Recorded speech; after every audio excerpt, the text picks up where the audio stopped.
Last night I came out into the workshop and started dismantling the Ford motor. I'm not sure what size that starter dog is, but a 35mm socket fitted. I tied the engine to the bench in case I pulled it over when undoing the starter dog, but it wasn't actually very tight. These cast iron covers don't go back on the Pietenpol conversion. I'm still amazed how heavy it all is, but it's quite nice there's no dissimilar metal corrosion, which is a big advantage. The Pietenpol plans call for replacement covers made out of 20 gauge steel. That's mighty thin and it might be a bit difficult getting them to seal up properly, but I guess we'll find out in a while. The back end of the sump will need to be cut off in due course, with a new piece gas welded on to meet the 20 gauge plate. There's quite a lot to this Pietenpol conversion, maybe more than I thought. I'm now going to remove this spring. This spring holds this piece in place. This piece meshes with the camshaft and drives the oil pump, which is down the bottom, and it would drive a distributor, which is usually on the top of the cylinder head, but obviously it's not there, and I'm going to replace the distributor with a magneto. So spring off, and as far as I know, yes indeed, this fella just lifts out, and it's got a tongue drive at one end that mates with the oil pump, and an offset tongue drive at the other end, which mates with the distributor. It's offset, so I guess you can't time the dizzy 180 degrees out. Anyway, that's all good, turns nicely, so it just needs a clean up. The next thing is to remove the valve springs. Now, unlike valve springs I'm used to, I've never seen this sort of Ford style before. The keeper is one piece and sits on the bottom of the spring, and the valves have split guides. It's probably better if I show you in a little while. You can look it up on the internet, of course, but I've had to look at a lot of other people's stuff, including lots of Grandpa Dan's stuff, and see what goes on. I'm going to have to make a tool for removing the guides in a while. Anyway, let's position this. So we'll do 2 and 3 first. Let's have 2 on the firing stroke, or top dead center. The other one's got the valves wobbling, so that's good. 2 is free. Now I've got this valve lifter, it's rather nice. It's been in the family for years. It's probably one of our few family heirlooms, this valve lifter. So my dad having it in the shed in the 1970s, and he probably used it to mend his Austin 7 60 or 70 years ago, but it fits perfectly. So I've grabbed the spring rather than the end like one would normally, so I can lift that up and hopefully remove the keeper, which slides out. It's like a horseshoe. Very close.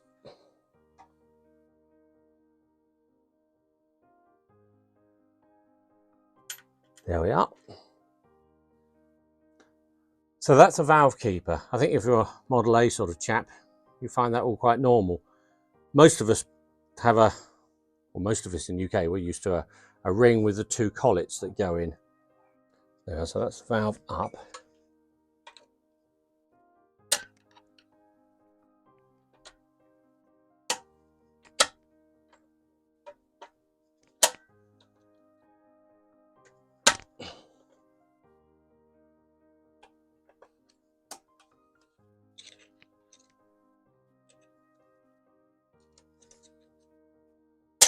There we go. Oh, there's the guide. I wasn't expecting it to fall out quite so easily. Not really sure it's meant to. And then the valve comes out the top. You see the guides are split. So when we put it back in, I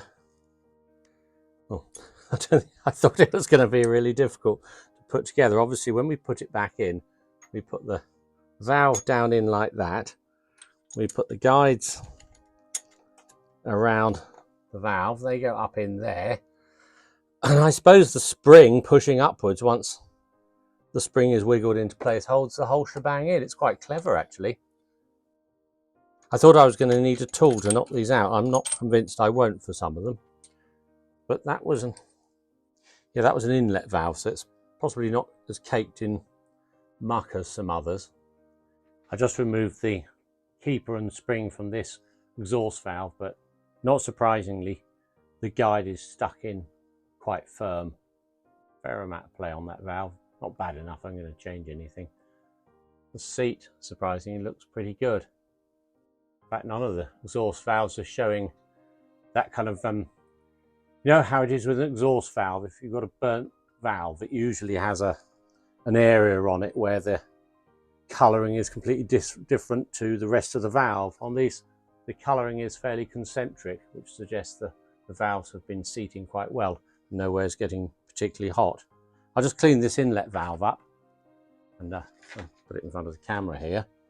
There we are. It's got a rather nice Ford script on it. I'm assuming it's original. It's a bit thin. I wouldn't put it back in an aeroplane engine, but for what we're doing here, the valve's fine, and it's got quite a good seat on it. I've removed 3 inlet valves now, and in all cases they've come out complete with the guide, with the split guide. So I'm just going to remove the last inlet valve, and then I'm going to have a bit of a clean up. I know which one is which. I've already marked up number 3 inlet valve, and the others are in sequence along here. The last one's number 4. There is another valve there, the exhaust valve. You probably can't see it on the screen, but it's there. But let's try and get that number 4 out. Oh, let's turn it to the right place first. That would help, wouldn't it? So we want both valves closed. Wasp deciding to join in the games. Blighter. Obviously a Chevrolet fan. It's loose on the stem, but it's just not coming up far enough because of that sort of bell end on the tappet. Probably could use a better expression, couldn't I? You have to deal with bell ends on a regular basis, though. It goes, let's see what happens. So put that off. The valve up. Tappet block down. In with a screwdriver. Wrestle the spring off.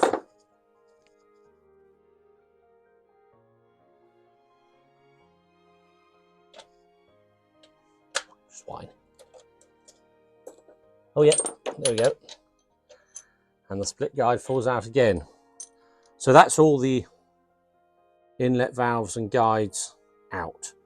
Now I think before I get everything muddled up, because I want it all to go back without any trouble, I'm going to clean and bag all these separate parts and then make a tool up to knock the split guides down in the exhaust valves. And you can buy a tool. I was looking at one earlier. O'Neill Ford sell them. I think they're up in Leicester, but it's something like £50. And I've got a lathe and a hacksaw, and well, why not? I found a nice chunk of free cutting mild steel, so I've cut a piece off. Basically, the valve guide pusher goes around the valve, so it's a bit like the split guide, but it has a slot in it rather than a split, and you sort of drop it in, and then it sits under the head of the valve, and you very gently tap the valve down and knock the split guides out. So there's a bit of turning to do, and I reckon I can make one quite easily.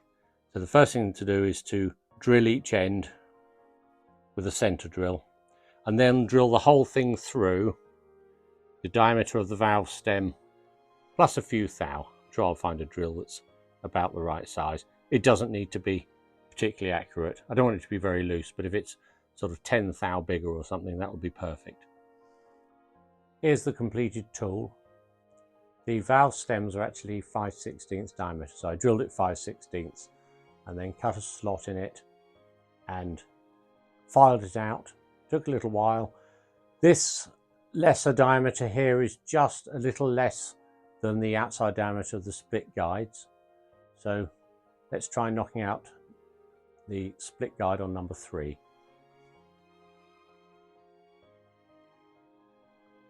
So it goes round the valve stem, pull the valve down. I've done number 4 already. The usual apology for pressing on without you. I just wanted to see if it worked. Very gentle tap. There we go. The split guide comes away. I found this sock in my rag bag. I couldn't find my gloves. I don't know where they've got to. Out in the car probably. So I thought a sock would do. There we go. Bring the whole lot out and take the drift off the valve. There's another valve with a very reasonable seat on it. Looks okay. I think all the valves just need a little grind, but that is all. Right, that's number 2. So I'll put that in my valve holder now so I don't get all muddled up.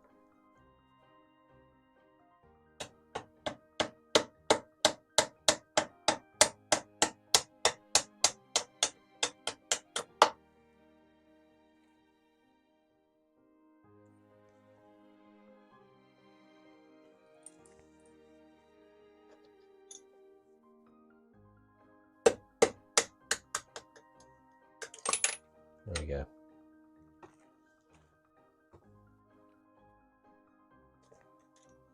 That's the valves and guides out. I think I'm going to stop there for this evening, but the next job is to take the sump off. So we'll pick it up again tomorrow.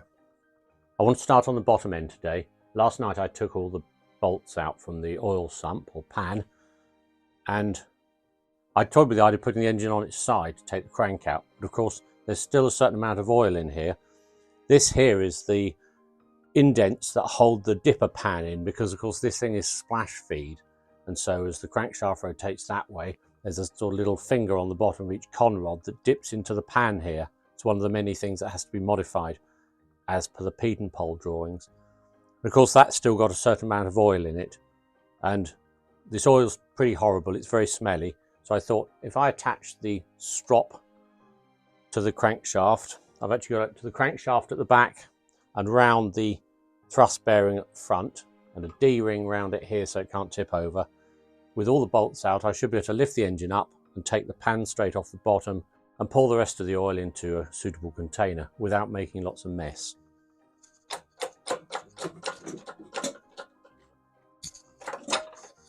That's interesting. Thought that might happen because of course it's a push fit oil pump. Doesn't matter, go a bit higher, it'll stay in the pan.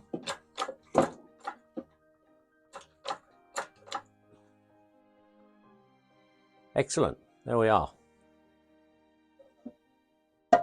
And there is a certain amount of oil left in the pan, so the pump can come out. I'll find somewhere to put that first. So there's the pan, there's a certain amount of oil in it. There's the dipper pans. Just looking here as well, that's rather good. They're not full of crud. Certain amount of muck in them, but nothing nasty looking and nothing that strikes me as particularly metallic looking. So I'll go and upend this in the waste oil bin. I want to lay the motor down on its side now so I can take the pistons out and then the crank, but that pipe is a nuisance. Now normally one would worry about it, but it's one of the things that gets chopped off in the Pietenpol plans, so let's just chop it off now.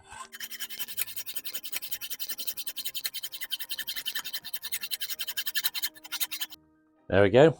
The reason that's chopped off is to actually allow the oil to drain from the rear bearing there back into the dipper pan. The dipper pan is modified as well with an apron on the front. I've got the motor over on its side now. I don't know much of its history, but I wasn't expecting this. But as I rotate it, you look at the pistons in there.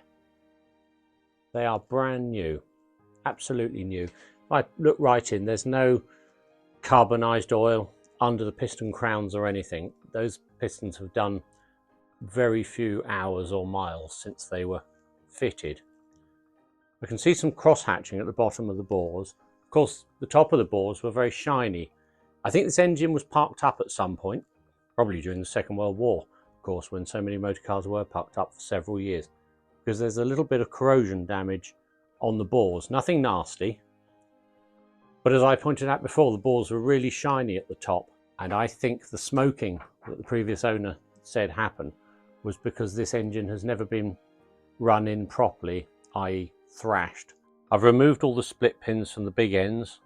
I also cleaned up the top of the pistons actually. I thought it was easy to clean them whilst they were in the bores, so I just put them at top dead centre and gave them a clean.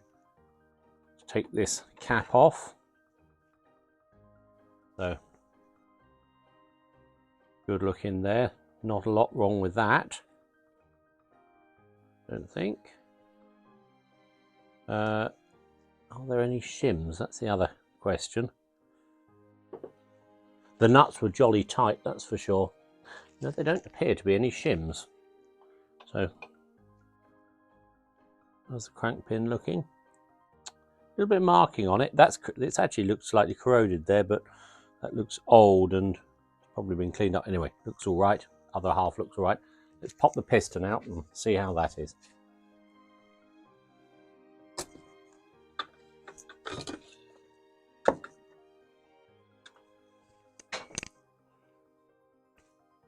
Well, as expected, look, they're almost new. Look at those. Split skirt, 2 compression rings, 1 oil control ring. Bit of a clean up of the top already, and I know they're plus 20. I think you can read it there at the bottom. Plus 20 and front. So, you know, there, that's even looks like gudgeon pin looks new actually as well. But I'm sure it's new. You know how you can just tell new components. Definitely, definitely new. Well, that's very nice, very encouraging. I've got you looking down the bore there. It's very shiny. There is old corrosion damage, nothing appalling, but there's very little cross hatching. I used to work with a chap who hated honing anything. He was a bit of a loony. He really was quite odd. And he used to claim that every time you stuck the 3-legged honer down a barrel, that it took 4 thou out of the barrel. Well, that says 10 passes of a 3-legged honer takes out 1 millimetre, which is just nonsense. It doesn't take anything out. It's you know, minuscule, the amount of material that's actually removed. All his engines used to smoke like hell. No wonder, really. Don't appear to be any shims on this one either. There we go. Another immaculate piston with equally immaculate rings. The number 1 cylinder was the same as number 4. Piston's delightful, but the bore shows a lack of evidence of any decent honing. There's a little bit of cross hatching at the bottom, but it's very light. So I don't think it was honed properly. And I don't think the engine was thrashed properly either. This is the number 2. Again, the cap's got good metal. Of course, it's the top half of the rod that does more work. Let's push this piston out. Yeah, the Babbitt metal on that one is good as well, as before. It's immaculate. Yeah, no shims. Someone's fitted these caps up very, very well, very neatly. Whether they scrape the existing white metal or put more in, and it shows signs. I think this crank's being reground, because I think the old corrosion damage was there before it was ground. There's very little scoring on the journals. They look very concentric. They look very new, apart from the minor areas of old corrosion. So again, I don't think they've done many hours since this was all put together. Let's take out the number 3. This is the last one.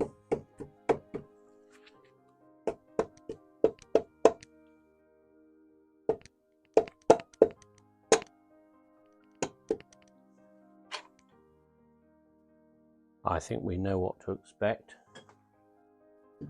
Cap looks okay.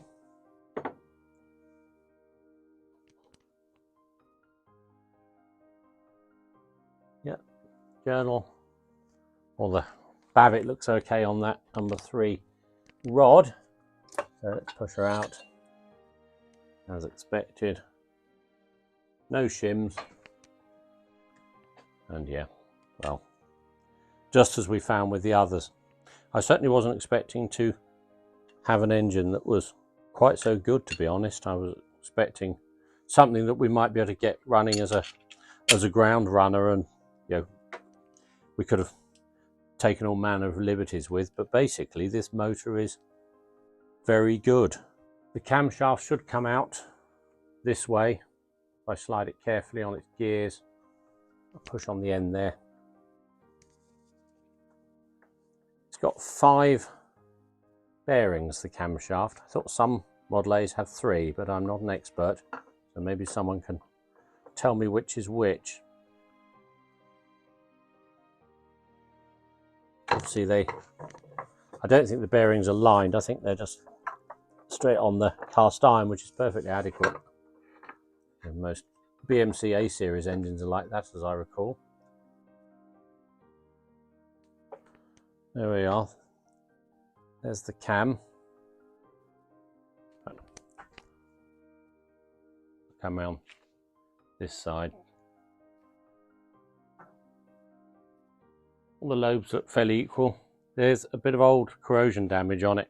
Again, I'm not going to get fussy. I'm going to give it a polish. The cam gear is good. I think that just needs a clean. I just pulled out the number 4 inlet valve follower. I guess these followers are chilled cast iron. I know the Lycoming ones are.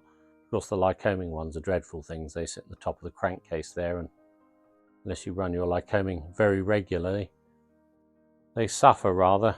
These things in the crankcase here, of course, this crankshaft is whirring round like that at a tremendous speed. The dippers are flicking up oil all over the place. There's a lovely oily miasma in that case all the time, so I don't think these things suffer in any way. They can just have a quick polish on the wire wheel and they can be returned to service. I'm getting ready to remove the crankshaft. Just while I'm here, see the block has got a whole load of damage here from frosting, I would imagine. It was covered in filler and slightly bulged when I first looked at the motor, and I cleaned it off, suspecting, having watched other people's videos, that frost damage was the issue. I guess it froze up years ago. It's been welded up, it had been fillered, it was all a bit nasty. I've cleaned it off. I could bother about it, but bother about what? I'm just going to dollop paint over the whole lot. Doesn't matter, this is a bit of a demonstration engine anyway. I've had to remove several split pins because I want to take the crank out. So this bolt and this bolt was split pinned. That one was an absolute swine to remove. The other two were fairly easy. And then there's one on the other side, I'll show you. The other split pin was here, and once I'd worked out how to reach it, it was actually fairly easy to remove. These cylinders, being slightly smaller bore than normal, mean the casting has slightly smaller cores, so there's actually a little bit more space to reach in anyway. One thing I've noticed is this block, this sort of sump here, which where the oil can settle, it's not a bad place for the oil to settle, is filthy dirty. Something that was probably overhauled not that long ago. It's absolutely foul. It's one of the many things that will get washed out when I clean the block. The last 2 split pins to remove were here, but I'm afraid I removed the split pins and the bolts and then reminded myself that you chaps were meant to be watching. So I apologise for that. Let's just push that out. We can get the bearing cap off here then. Very close to taking the crank out.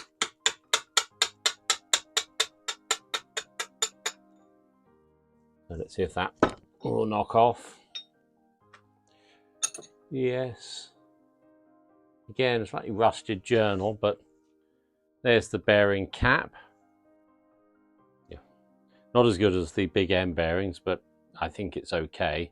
There's a little bit of white metal missing from each edge, but I think that's probably deliberate to try and encourage some oil flow, as it's only gravity feed.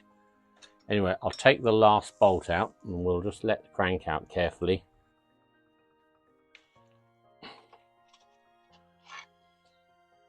So that's the last cap. Again, doesn't look bad. It's certainly not all run out and nasty. I'm going to take the crank out now. There we go. I decided that stripping the engine couldn't really be complete without cleaning the block and having a look for any other reasons that it might have smoked a lot. So I've cleaned all the mating faces with a wire wheel on an electric drill, and I checked for sort of cracks between valve seats, which is a not unusual occurrence, particularly on side valves, because you've got the hot exhaust valve and the cold inlet valve, and this area here is put under quite a lot of stress. But it's fine. I had to resist the temptation to stick the three-legged honer down the bores. They can just stay as they are for now. But everything is clean now, and it can be dunked in petrol and washed off and then painted. The other thing I did was measure the crankshaft, and to my surprise, both the main and the big end bearings are basically standard. They've certainly had a polish in the past though. There's corrosion from a layup, I think probably the Second World War, and at some point the engine's been taken to pieces, shims removed. I don't know how many shims standard Ford engines had, maybe a viewer can enlighten me on that. But it's been put together well. It's got the hand of a good mechanic upon it. It was obviously bored out plus 20 at some point, and then put together carefully, and it's not done many hours since. So I'm left with very little choice as to what I do with it. There's no point really measuring any of the clearances with plastic gauge or anything. I'm satisfied that it's basically all good, and it can go back together again. I'm going to paint the block next. And then in part 3 we'll look at the Ford lubrication system and what Bernard Pietenpol did to modify it to make it more suitable for an aeroplane. As always, thank you for watching.